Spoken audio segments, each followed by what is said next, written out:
Friends, आपका हार्दिक स्वागत है हमारे यूट्यूब चैनल देवभूमि एग्जाम पॉइंट में। तो देखिए फ्रेंड्स, आज हम जो है कुछ इंपॉर्टेंट क्वेश्चंस लेके आए हैं जो आगामी परीक्षा फॉरेस्ट इंस्पेक्टर के लिए बहुत महत्वपूर्ण होने वाले हैं। देखिए फ्रेंड्स, अगर आप हमारे वीडियो को पसंद करते हैं तो प्लीज़ लाइक कर दीजिए, चैनल में तो चैनल को प्लीज़ सब्सक्राइब कर लें। और आज का पहला प्रश्न है, तो देखिए फ्रेंड्स, पहला प्रश्न है त्वचा का रंग गहरा करने वाला हार्मोन है। तो आपको बताना है कि त्वचा का रंग गहरा करने वाला हार्मोन है।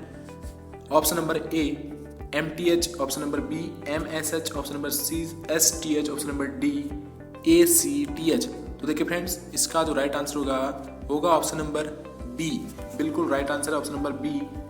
अब देखिए फ्रेंड्स, MSH यानी कि अगर इसका फुल फॉर्म देखें तो क्या होता है, मिलेनोसाइट स्टिमुलेटिंग हार्मोन जो होता है त्वचा के रंग को फ्रेंड्स गहरा कर देता है, और यह जो है पीयूष ग्रंथि के मध्य पिंड से स्रावित होता है तथा फ्रेंड्स त्वचा की वर्णाक्ता का नियमन करता है। तो ऑप्शन नंबर बी हमारा बिल्कुल राइट आंसर हो जाएगा, MSH बिल्कुल राइट आंसर है फ्रेंड्स। बढ़ते हैं नेक्स्ट क्वेश्चन की ओर।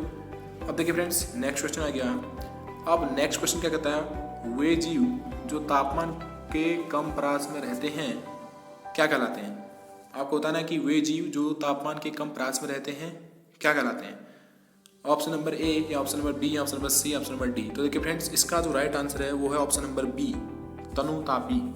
आए सोचे तो ऑप्शन नंबर बी हमारा बिल्कुल राइट आंसर हो जाएगा, तनुतापी। तो देखिए फ्रेंड्स, तनुतापी जीव वे जीव हैं जो तापमान की विस्तृत श्रृंखला नहीं सह सकते और वे तापमान की कम परास में रहते हैं, क्योंकि इनके तापमान की आवश्यकता जो है पूरे वर्ष नियत रहती है।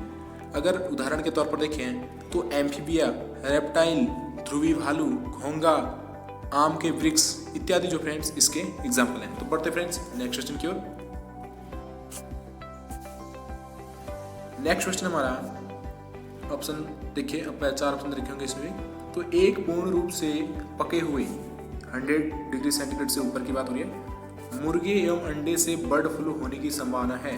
तो देखिए फ्रेंड्स, ऑप्शन नंबर ए कहता है अत्यधिक उच्च हो सकती है, ऑप्शन नंबर बी उच्च, ऑप्शन नंबर सी मध्यम, इनमें से कोई नहीं, ऑप्शन नंबर डी बोल रहा है। तो देखिए फ्रेंड्स, इसका जो राइट आंसर होगा ऑप्शन नंबर डी बिल्कुल राइट आंसर है, इनमें से कोई संभावना नहीं है। तो देखिए फ्रेंड्स, क्या होता है, अगर बात करें तो एक पूर्ण रूप से पके हुए यानी कि 100 डिग्री से ऊपर मुर्गे एवं अंडे से बर्ड फ्लू की संभावना नगण्य है, और एवियन इन्फ्लुएंजा की उच्च रोगजनक प्रभेद अंडों की सतह पर या उनके अंदर पाई जा सकती है।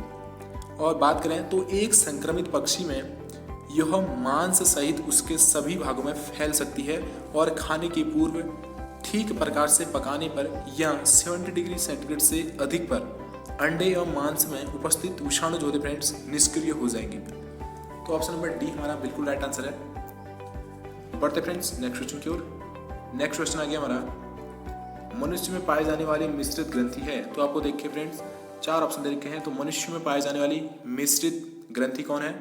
ऑप्शन नंबर ए कह रहा है पिट्यूटरी ग्रंथि, ऑप्शन नंबर बी कह रहा है थायराइड ग्रंथि, ऑप्शन नंबर सी कह रहा है अग्न्याशयी, ऑप्शन नंबर डी कह रहा है एड्रिनल ग्रंथि।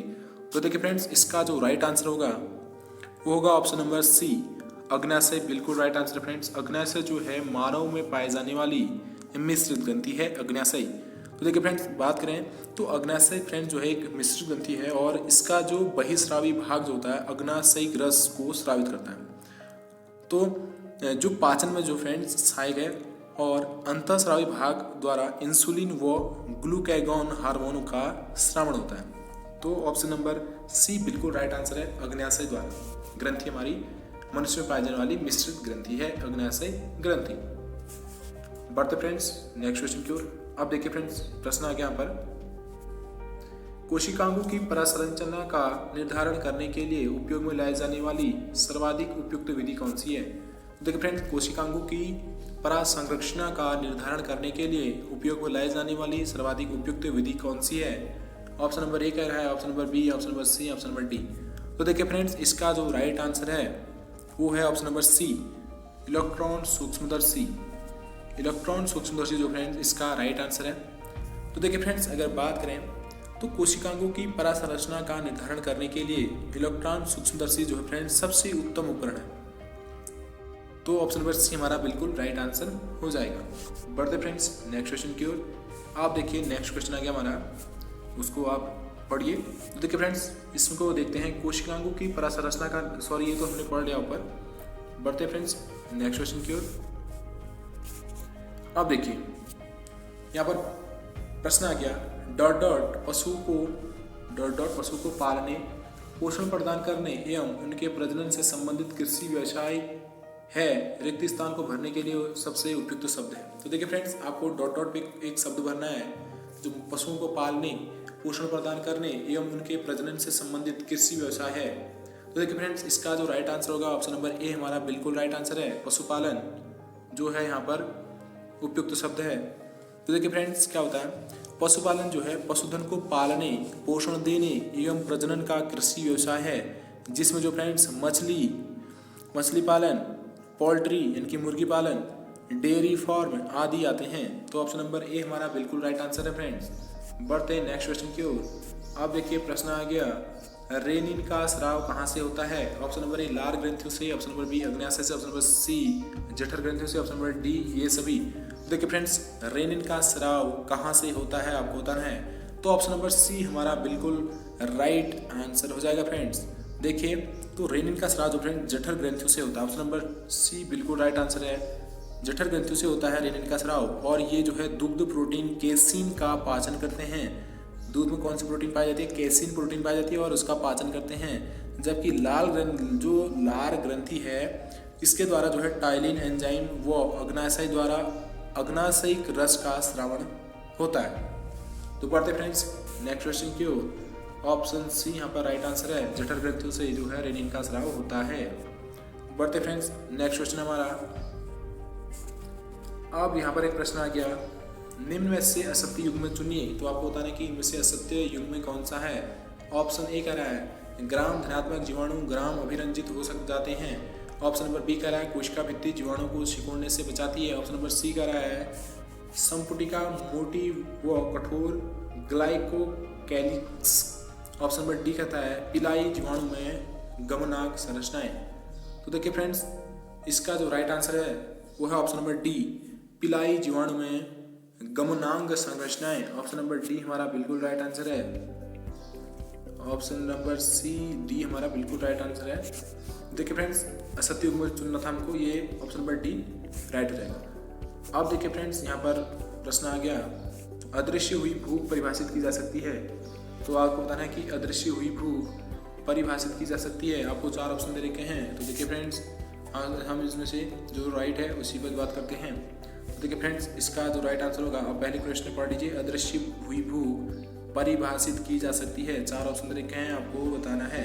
तो देखिए फ्रेंड्स, ऑप्शन नंबर ए हमारा बिल्कुल राइट आंसर हो जाएगा।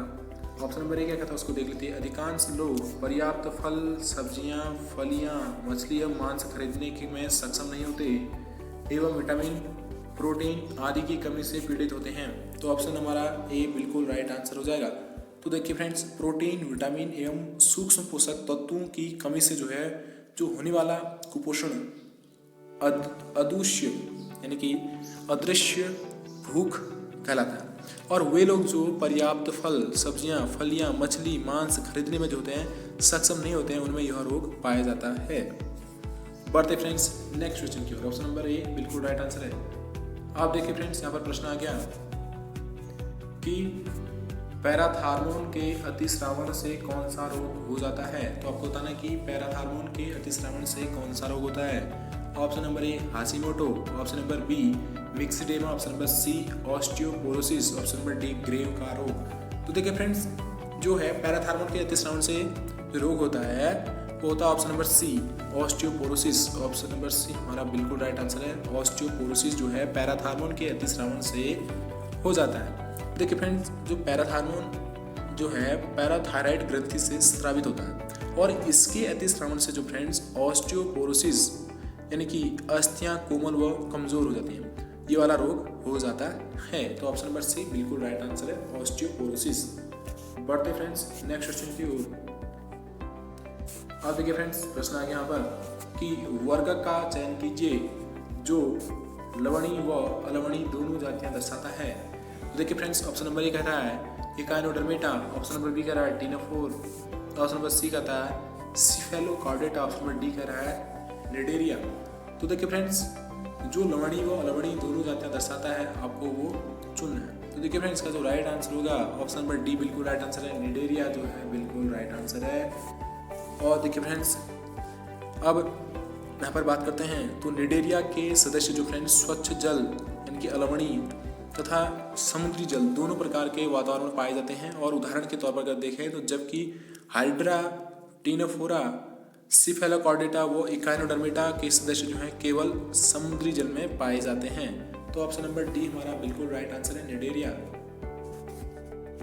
बढ़ते फ्रेंड्स नेक्स्ट क्वेश्चन की ओर। नेक्स्ट क्वेश्चन आ गया हमारा, भारत के सकल घरेलू उत्पाद का 33% से आता है। तो देखिए फ्रेंड्स, कहाँ से आता है आपको बताना है, उद्योगों से, कृषि से, निर्यात से, छोटे स्तर के कुटीर उद्योगों से। तो देखिए फ्रेंड्स, इसका जो राइट आंसर है ऑप्शन नंबर बी बिल्कुल राइट आंसर है, कृषि से जो फ्रेंड्स ये भारत के सकल घरेलू उत्पाद का 33% कृषि से आता है। तो देखिए फ्रेंड्स, अगर बात करें इस पर तो क्या होता है कि कृषि का भारत की जो है जीडीपी यानी कि सकल घरेलू उत्पाद में लगभग जो है 33% भाग है और इसलिए भारत जो है कृषि प्रधान देश कहलाता है।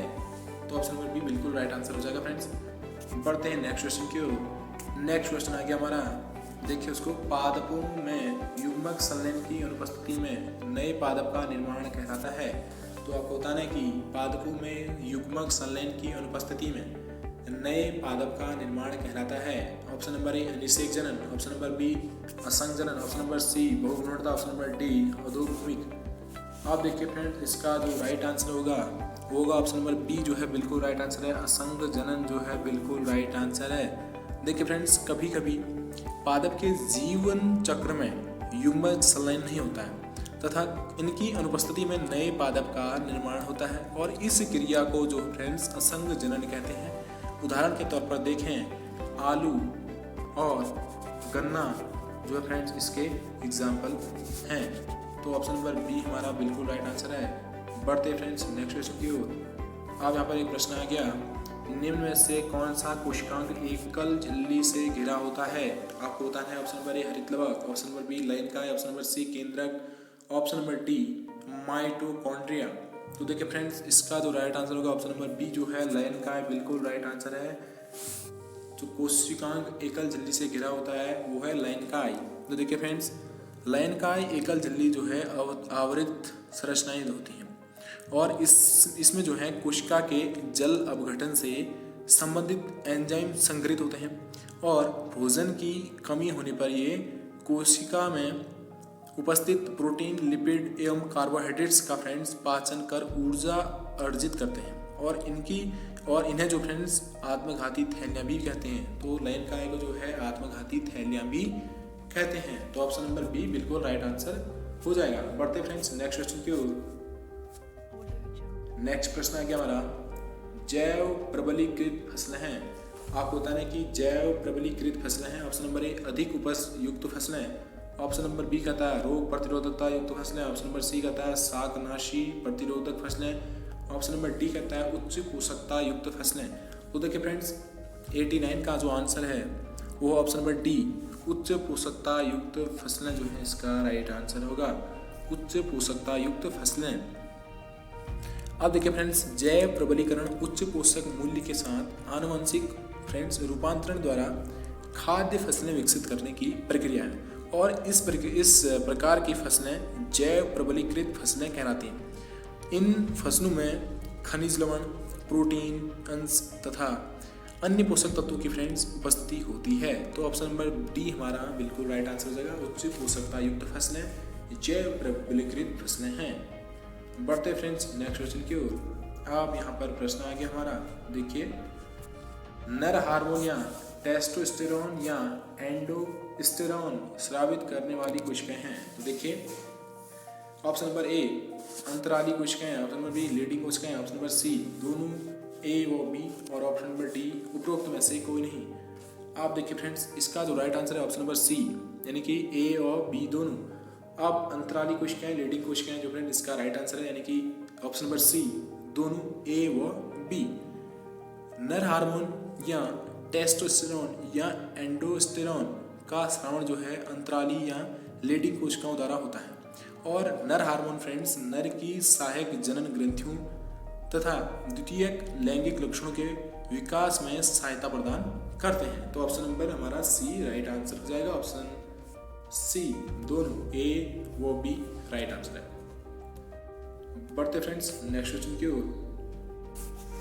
अब देखिए नेक्स्ट क्वेश्चन आ गया हमारा।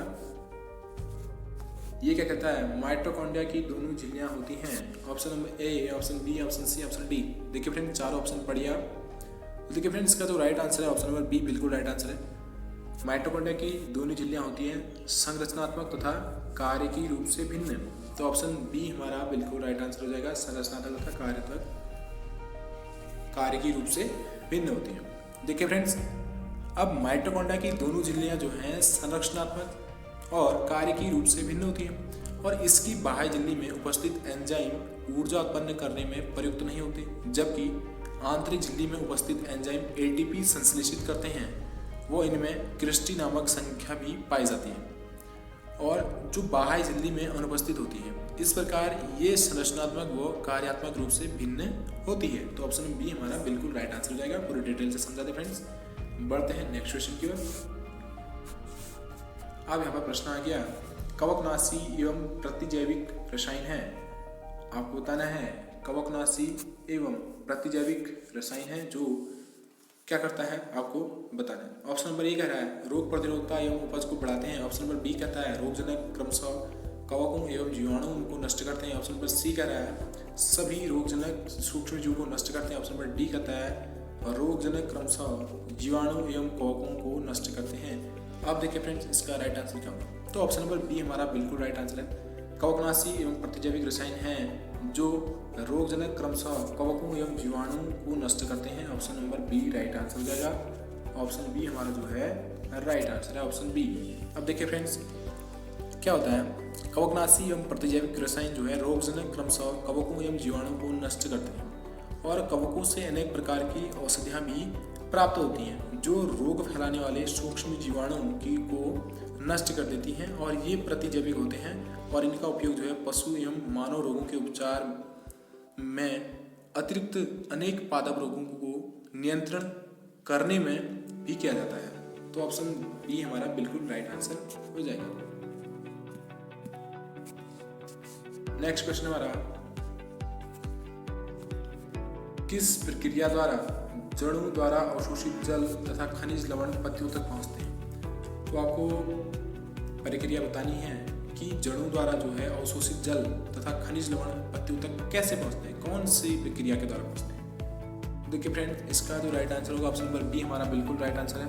रसारोहण के द्वारा ये पहुंचते हैं। तो रसारोहण क्रिया के द्वारा पहुंचता है। तो रसारोहण में दारू वाहिनिकाओं एवं वाहिकाओं द्वारा फ्रेंड्स खनिज लवणों एवं जल का कोशिका रस के रूप में जो है गुरुत्वाकर्षण के विपरीत पादप के शीर्ष तक पहुंचने की क्रिया होती है। तो ऐसे तो रसारोहण क्या होती है आपको बताया मैंने। तो ऑप्शन नंबर बी हमारा बिल्कुल राइट आंसर है। बढ़ते फ्रेंड्स नेक्स्ट क्वेश्चन की ओर। नेक्स्ट क्वेश्चन है हमारा, देखिए ठोस रेखी कोशिका कंकाल तत्व जिनका व्यास 6 nm होता है तथा एक ही प्रकार के एकलक के बने होते हैं तो क्या कहलाते हैं, आपको बताना है फ्रेंड्स। आप देखिए फ्रेंड्स इसका राइट आंसर क्या होगा। इसका राइट आंसर होगा ऑप्शन नंबर बी बिल्कुल राइट आंसर है, सूक्ष्म तंतु। सच में ठोस रेखी कोशिका कंकाल तत्व जिनका व्यास जो है 6 nm होता है तथा एक ही प्रकार के एकलक के बने होते हैं। तो ऑप्शन हमारा क्या कहलाते हैं, सूक्ष्म तंतु। अब सूक्ष्म तंतु जो होते हैं ठोस रेखी कोशिका कंकाल के तत्व हैं जिनका व्यास जो फ्रेंड्स 6 नैनोमीटर होता है और ये जो है एकल प्रकार के मोनोमर एक्टिन प्रोटीन से बनी होती है। ये कोशिका की फ्रेंड्स आकृति को बनाए रखते हैं, वह कोशिका को फ्रेंड्स दृढ़ता प्रदान करते हैं और गति में भी सहायक होते हैं। क्या सूक्ष्म तंतु, ऑप्शन नंबर बी हमारा बिल्कुल राइट आंसर हो जाएगा। बढ़ते फ्रेंड्स नेक्स्ट क्वेश्चन आ गया हमारा